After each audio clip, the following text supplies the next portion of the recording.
السلام علیکم ورحمۃ اللہ وبرکاتہ۔ الحمد للہ وکفا وسلام علی عباد الذین اصطفیٰ اما بعد فاعوذ باللہ من الشیطان الرجیم بسم اللہ الرحمن الرحیم۔ قال اللہ تعالی فی القرآن الکریم وما ارسلناک الا رحمتا للعالمین۔ بے شک ہم نے آپ کو تمام جہانوں کے لیے رحمت بنا کر بھیجا۔ سبق نمبر 12 ہے آج ہمارا اور نبوت کا 13واں سال۔ اس سبق کے 3 حصے ہیں۔ دوسری بیعت عقبہ جس میں تقریباً 72 سے 75 کہا جاتا ہے لوگوں نے آئے وہ رسول اللہ صلی اللہ علیہ وسلم کے پاس، پھر اجازت ہجرت ملی اور رسول اللہ صلی اللہ علیہ وسلم کی قتل کی سازش اور ہجرت۔ دوسری بیعت سن 13 نبوی میں مدینے سے 75 یا 72 مسلمانوں کی حج کے لیے مکہ آمد ہوئی۔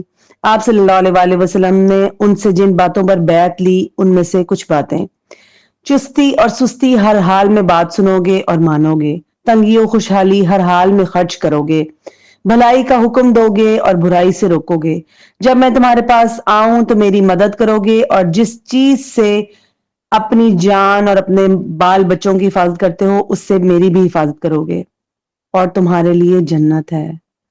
اب اس سے عمل کے نکات ہمیں کیا ملتے ہیں کہ بیعت کی ہر بات کی روشنی میں اپنے آپ کو جاننے کی ہم نے کوشش کرنی ہے، اور ہجرت کی اسپرٹ اور مقصد کو یاد رکھنا ہے۔ رسول اللہ صلی اللہ علیہ وآلہ وسلم نے فرمایا، مہاجر وہ ہے جو ان کاموں کو چھوڑ دے جن سے اللہ تعالیٰ نے منع فرمایا۔ یہ بخاری کی روایت ہے۔ اب آتی ہے بات ہجرت کی جو اجازت ملی عام مسلمانوں کو۔ مشرکین کے مکہ کے ظلم و ستم کی وجہ سے مسلمانوں کے لیے مکہ میں رہنا دشوار ہو گیا تھا اور مدینہ میں اسلام پر مار چڑھنے لگا، تو دوسری بیعت کے بعد آپ صلی اللہ علیہ وآلہ وسلم نے مسلمانوں کو مدینہ کی طرف ہجرت کرنے کی اجازت دے دی اور اہل ایمان آہستہ آہستہ ہجرت کرنے لگے۔ صحابہ کرام رضی اللہ عنہم نے ہجرت کی خاطر بڑی قربانیاں دی۔ کسی کو گھر بار مال اسباب چھوڑنا پڑا تو کسی کو تجارت اور کاروبار، رشتہ دار، باپ بھائی بیوی بچے وغیرہ، مگر وہ خوش تھے کہ اب مدینہ جا کر پوری آزادی سے ایک اللہ کی عبادت کر سکیں گے۔ ان چیزوں سے ہمیں کیا سبق ملتا ہے کہ اللہ کے نیک بندے اپنے ایمان کی حفاظت کی خاطر ہجرت کرنے سے بھی پیچھے نہیں ہٹتے، اور ہر دور میں دین کی مخالفت ہوتی ہے، بلکہ سچے دین کے ماننے والوں کو مختلف تکلیفوں کا سامنا کرنا پڑتا ہے، مگر آخرکار حق غالب ہو کر رہتا ہے۔ اب بات آتی ہے تیسرے حصے کی، جس میں رسول اللہ صلی اللہ علیہ وآلہ وسلم کے قتل کی سازش کی گئی اور پھر انہوں نے ہجرت کی۔